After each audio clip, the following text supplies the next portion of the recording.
अस्सलाम वालेकुम स्टूडेंट्स। हमारा जो चैप्टर है फिज़िक्स का चैप्टर नंबर 4, उसके प्रॉब्लम सॉल्व कर रहे हैं फोर्स एंड मोशन के। तो क्वेश्चन नंबर 1 है, determine the acceleration of a car of mass 900 kg when a net force is 2700 newton act on it. So how can we solve this problem? So first of all we have to make a data. We are making a data for this problem. So here we see 900 kg. So I am writing here 900 kg, but is kg shows the mass of a body, so it represents with small m. Now the second thing is for net force, and it is 2700 Newton, and Newton is the unit of force, and the symbol of force is F. Now I am writing the formula.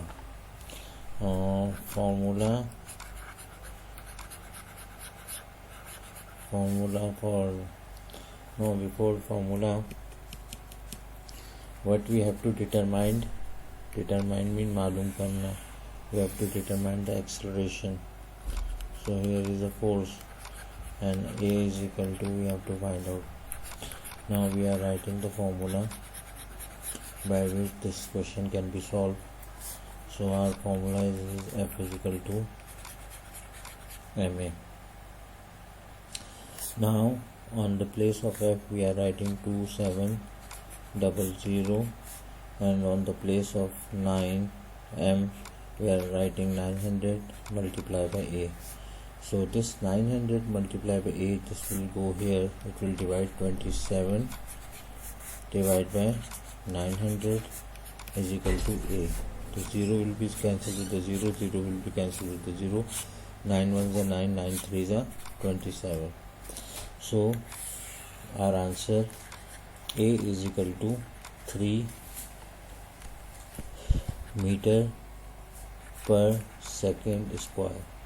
3 meter per second square is the unit of acceleration, or we can write like this: A is equal to 3 meter per minus second.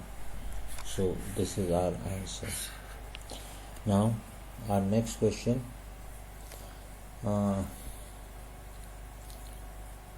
is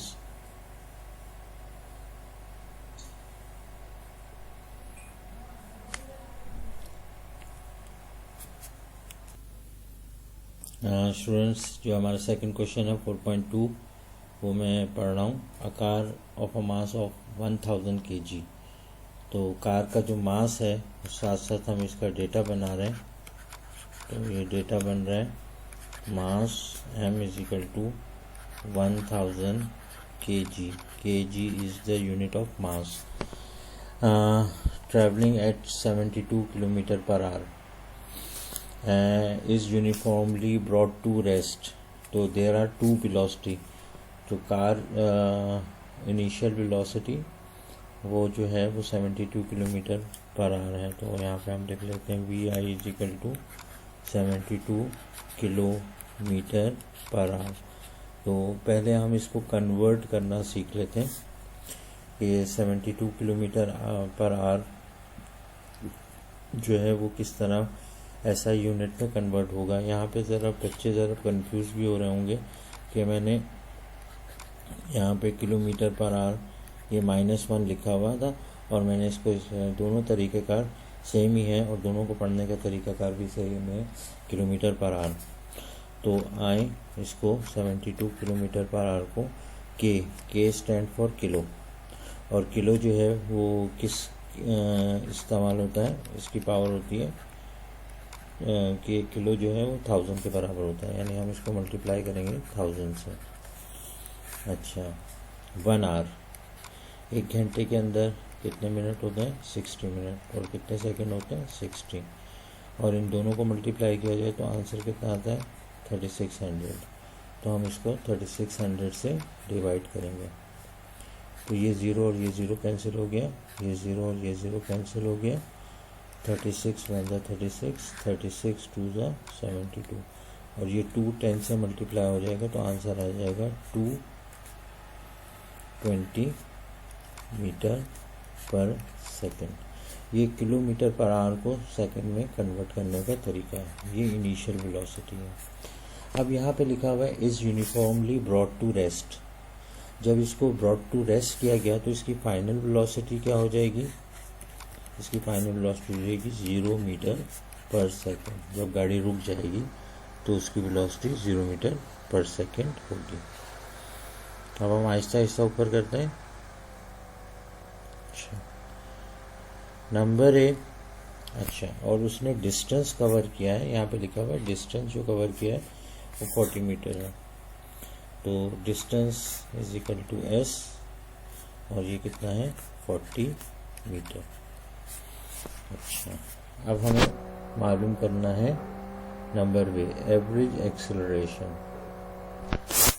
हमें ए क्या चीज़ मालूम करना है, acceleration मालूम करना है, और B में हमें मालूम करना है एवरेज ब्रेकिंग फोर्स एफ, ये हमें मालूम करना है। ये दो चीज़ें हमें मालूम करनी है, और ब्रेकिंग फोर्स का मतलब जो बॉडी को रोकने के लिए काम आ रही है। तो अब इसके लिए हम एक फॉर्मूला अप्लाई करेंगे। पहले हम एक्सेलरेशन मालूम करेंगे। एक्सेलरेशन के लिए मैं फॉर्मूला इस्तेमाल कर रहा हूँ, ये थर्ड इक्वेशन ऑफ मोशन है, क्योंकि हमारे पास VI दिया हुआ है और VF दिया हुआ है और S दिया हुआ है। तो मैं फॉर्मूला इस्तेमाल कर रहा हूँ 2AS is equal to VF square minus VI square.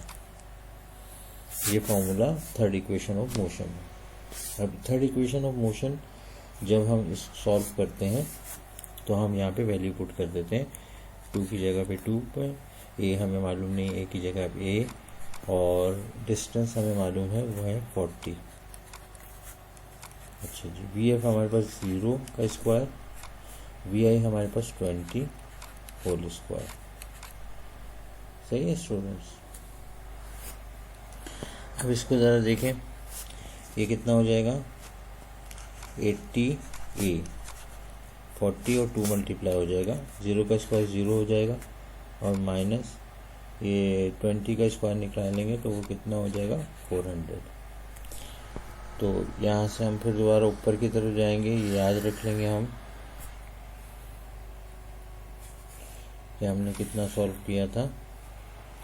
हमारे पास लिखा हुआ था 80A is equal to 0 minus 400।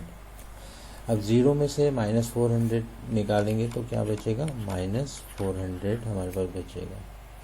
तो यहाँ पे आएगा 80A, A is equal to minus 400 divide हो जाएगा 80 से। तो कैलकुलेटर इस्तेमाल कर लें, तो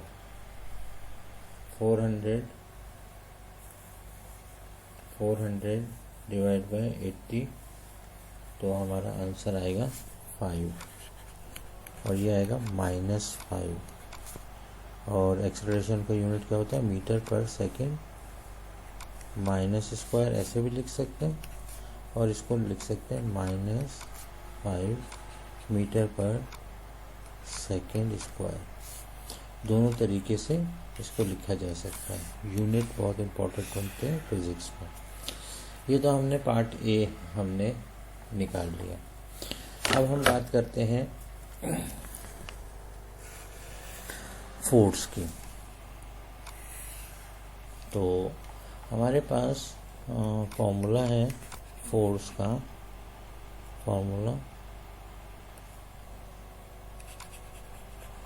फॉर्मूला है फोर्स का F is equal to ma। तो फोर्स जो है हमें मालूम करनी है, और मास हमारे पास कितना था 1000 मल्टीप्लाई बाय -500। तो ये क्या हो जाएगा -5000। फोर्स का यूनिट क्या होता है, न्यूटन। अब स्टूडेंट यहाँ तक तो हमारा आंसर आ गया,